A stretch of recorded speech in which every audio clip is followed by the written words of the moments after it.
Hey there, hey, it is Michelle, your big sis with Brilliant Quest. And today I want to leave you with a quick 3 tips on how to do better at adulting. You see, adulting is all about the infrastructure and the foundations.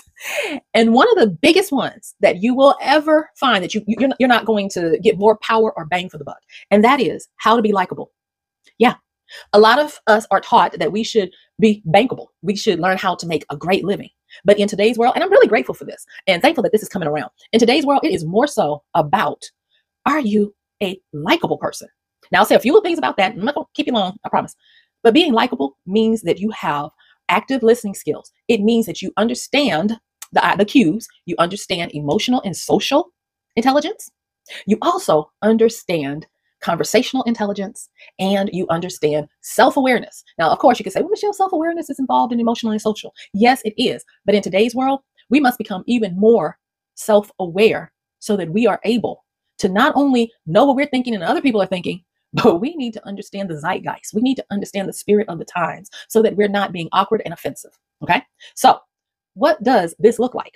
Well, for one, start with being kind and not just nice. You know, today people are more sensitive to the nuances of energy because energy doesn't lie. And when you're nice to people, it almost can come off as if you're pandering because underneath the niceness is a manipulative force that suggests that I want something from you. Mhm. Kind people are more authentic because they are willing to share things that may make you not like them because they're not trying to manipulate you or your response to their authentic self. An example, what if you're trying to be likable and you're interacting with a group of people and there is this person who did not get the memo? They are not nice or kind. They're basically a jerk. And you get an opportunity to have a time away from the group with that person.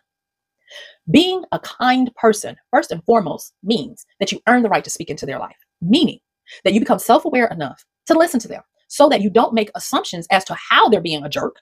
You figure out a little things. Maybe you even ask questions to get context as to why they're acting like this.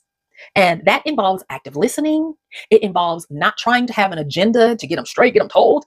It actually means that you are honest, present, self-aware, and I like to call it magnificence hunting, looking for the magnificence in them. When you do this, you can tell people some of the hardest truths that can seem harsh. And once you're able to get to that point, it can look like this. You know, dude, I hear you. I understand. I understand you don't feel like you are respected. But when you don't feel like that, you might not see it, but everybody around you is just enduring you. And I don't want that for you, dude. I want you to get the respect that you deserve. And in my humble opinion, it looks like you not saying, and you can say back to them what they said. It comes off as this. I'm not saying you mean it, but this is how it's being received. That is being kind. Do you know what starts to happen when you become a likable person who is kind and not just nice? People know that you're going to be tactful as much as you possibly can, but you're going to leave them better than you found them. One of the things that happens when you become a likable person that you can tell people around you like to be around you because they normally leave you or they benefit from having been around you in some way, whether it's some kind of change in their point of view or good graces. You know, there are some people that they are just favored wherever they go. People just want to give them things, and in turn, you benefit from being around them. So that's one. All right. So learn to be likable. Okay. The next one is learn the order of things. And when you grow up, we have this thing called ordinal lessons, and it's how you number stuff, how you understand what comes first, whether it be numbers or whether it be descriptors. And I'm an author, so I think about the ordinal number of ways we describe something. But don't worry about that. Okay, that's just me geeking out for a minute. But when you learn the order of things, like for instance, when you learn that it is better to be forthright than to be flattering, that's going to get you everywhere. Too many times I see people that are so busy trying to big up folk and flatter them that they commit the sin of omission by not being honest or saying the things that need to be said. And it comes off as sleazy. Now, that's a social application. What about tangible, like finances?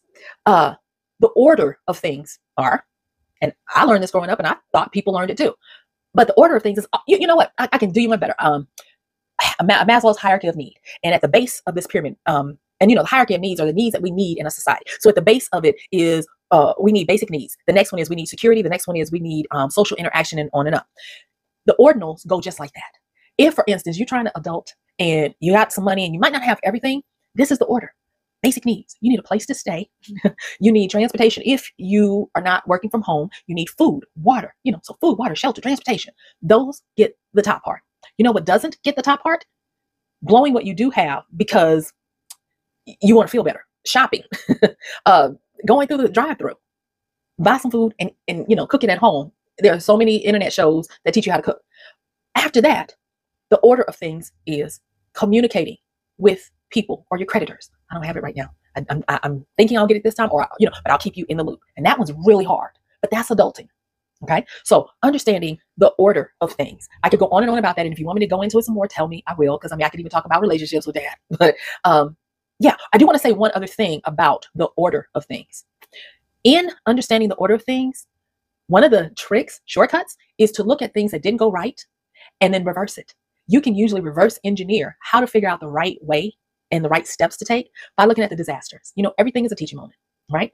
Then the last one for this top 3 is understand the power of etiquette.